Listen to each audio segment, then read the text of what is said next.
Hi, and welcome to the Music and Entertainment Buzz. My name is Fred Capitelli. I'm the host of this e-show. Let me tell you something. We have a great musician here. Sitting right next to me is the great Randy Skirvin. And here is Randy. Nice to be here. Same Thank you here. for having me. Yeah, we love having you here. We heard so much about you, so many things about you from so many musicians that are out there, so many professional musicians that are in the business. And we like to have a nice interview with you today and see what makes Randy tick. Well, it'll be my pleasure. I've always wanted to tell this story. Okay, well then here's your chance, Randy. This is your chance. Okay, Randy, we'd like to know, let's go back in the days, okay? How young were you when you decided that music was going to be your life, or that you what inspired you to become, to take lessons or whatever you did? What did you Well, do? originally it was records and the radio. I was the youngest of a family of four. I was born in 1952, so my older brothers and sister were listening to all the latest rock and roll on the radio. So I grew up hearing Elvis Presley and Buddy Holly, Jerry Lee Lewis, everybody you can think of, all the 50s legends. I heard them, Chuck Berry, and it interested me right away. So by the time I matured and became a teenager, 12, 13, I decided I want to play guitar and sing. So that was what I tried the most. I tried harmonica, I tried drums, but it wasn't my thing, so I pretty much stuck with guitar. And did you ever take formal lessons or anything like that on that? When the first Fender guitar I got, I think it was 1967 actually, it came with a free lesson. I took the free lesson, didn't learn anything except maybe a G chord and a D chord, and they wanted me to learn songs like the Camptown Races, 5 miles long, doo-dah, and I was like, I want to play rock and roll. Yeah, you're interested in that. So I pretty much started learning from friends at school and neighbors that played guitar, and we'd swap songs. Hey, I'll teach you this one, you show me that one. And that's how I started, and then I would have a favorite artist, and I would buy the sheet music for their songs and study the chord charts on there. Yeah. So you're like sort of self-made then. Self-taught. I took 2 lessons. I went the second time, and then I said, Mom, it's not exciting. I wasn't attracted to the proper lessons. So I didn't learn to read music, which probably would have helped in the long run a lot more. Well, it depends. Yeah, I'm a music teacher. I might have been successful had I taken lessons. I think you're successful. I just got lucky and rode other people's coattails, but it got some wonderful you got some experiences in the studio and traveling around the world with a lot of famous bands. Okay, so when you decided, of all the music that you listened to when you were younger, what genre of music did you mostly gravitate to? That's an easy one, and I think a lot of guys have the same thing when the Beatles came out. Yeah. So all of a sudden you saw the Ed Sullivan Show and this group, 4 guys, and the whole place screaming and yelling and clapping, and that did it for you. That kind of, you go, that's what I want to do. Okay, but you play more on a heavier side, because I know you play more like more like what they call psychedelic rock at the time. Am I correct? More like classic rock. That's classic after rock? the Beatles and the British thing, then the West Coast thing. Where I grew up in Los Angeles, we had a lot of good bands coming out at that time. As I was a teenager, 16, 17, 18, we had Spirit, Iron Butterfly, The Doors, Steppenwolf, Vanilla Fudge. Of course, they were from New York, but they were out there recording. Yeah. And the Blues Image, and I grew up listening to all these bands. And then around 1975, I met Mike Panera, the lead singer, lead guitar player. Yeah, we're going to get back to that. We're going to get to him a little while. I want to indulge in him right at this point. Okay. So let's just go. Let's continue what we're discussing. But I want to talk about Mike and how you know Mike and stuff like that a little later on.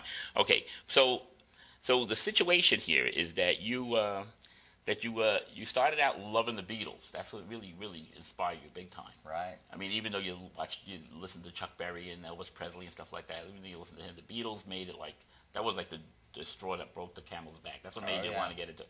But then you started listening to more what they call harder type rock and roll, hard music. Well, I think it had just progressed from the rock and roll that the Beatles and the Stones brought. Then it just got, with the 60s, late 60s coming in, things just progressed and they got into this psychedelia, which attracted me, and I liked the power of it, and it really did something to me. So I started going out and buying records by bands like Cream and Iron Butterfly, Jimi Hendrix. Jimi Hendrix, yeah, the heaviest stuff.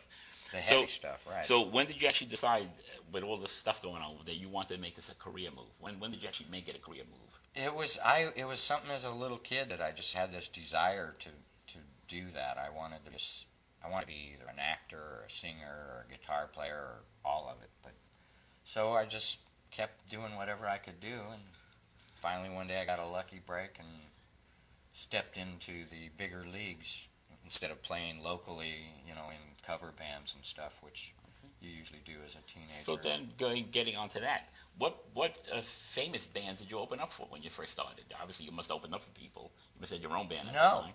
No, that's the thing. That's why I think I was just lucky. I was playing cover bands, playing in little clubs around town in Houston, Texas, and here in West Palm Beach. Because I left L.A. and I never did anything in L.A. except a talent show, Battle of the Bands, in the town I lived in, and we had a band, and we covered In-A-Gadda-Da-Vida. Okay. I was 16 years old, and we covered the song In-A-Gadda-Da-Vida, and we took first place at the Battle of the Bands, and that was the only thing I did in California. Early 20s, I moved out here to Houston, Texas for a couple years, and then moved out here to West Palm. And I was just playing clubs, and that's when I got in touch with Mike Panera, and then he moved back out to California. He was down in Miami. Right. And I said, I'm going to go out there and find this guy and see if he'll let me come and play guitar with him. Okay, so it all fell into that's place. how it was. It wasn't like you opened up for bands and stuff like that. You didn't. No, I didn't do that. I just pretty much with a local band that you were, and then you guys were just hanging out, playing different clubs and stuff like that. Right. And also one day you happened to meet Mike, and that was it. Yes. And the rest is sort of history in a way. But we'll get on to that a little bit later. Sure. Because they keep bringing up Mike's name. I love Mike. Well, yeah, Mike's a friend of mine also. He was a big key to me. Yeah, Mike's a great person. Stepping into the bigger leagues. Right. Mike is definitely he opens his arms out to anyone who's a decent musician. He's going to open his arms out. And he's worked with all the legends. Yeah, he did. Past. Yeah, I know he did. He's such a great person. I had so many special moments myself with Mike, and it just worked. We had so much fun doing so much stuff together. Matter of fact, I did a TV show called the Oz Road Tour, and at the end of the season, I think it was the end of the second or third season, Mike was on the show, and we did a whole show with him, featured him on it. He was fantastic. We had a lot of young artists at the time on the label, and he was just inspirational. He was playing songs for them, and we had this on the TV show. It was aired locally around in the Palm Beach and the surrounding counties from Palm Beach County. Right. And we had good reviews. We had a good review. He was the Florida Golden Boy when I got down here in the mid-'70s. Yeah. He was from the band from Florida that had the hit record, Ride Captain Ride. Okay, so then what bands do you mostly like when you I know you mentioned a lot of bands that you like, but what bands do you actually really look up to, like the bands that the music that you love the most? There's a lot of them. There was a lot of them that were very inspirational to me, and they were all legendary. There was Led Zeppelin, of course, Jimi Hendrix, Cream, like you mentioned. Okay, right, and then the American groups. I always liked the James Gang, anything with Joe Walsh and the Allman Brothers, right.